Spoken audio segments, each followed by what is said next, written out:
we're learning that the lie we're believing and finding out what the truth is to where it becomes an insight enough to be an emotional relearning. That happens a lot of times when we think of why a traumatic accident happened. When I was trained in cognitive processing therapy, there was an example of a young man that was driving a car. He was at a stoplight, it went green, he paused for a moment, he went ahead, and out of nowhere a car came out of, I guess, a driveway, shot across the intersection, broadsided him, and his sister died.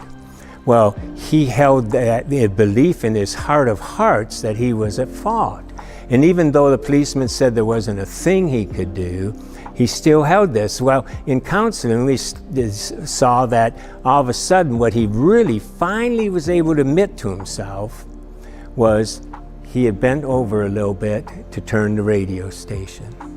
Now, granted, did that distract him a little bit? Perhaps, but not enough. There's nothing he could have done. If he had been looking straight ahead, his head held high, he could not have avoided that accident. But that guilt was with him. And it didn't help that when it first started happening, the parents were so distraught. They said, why couldn't you have done better? Why did you drive that way? And, started to kind of like blame him. Now, later, I'm sure that was apologized about. I'm sure the parents really knew it wasn't his fault. But all that together caused this deep felt belief. And so he had to learn emotionally that it wasn't his fault.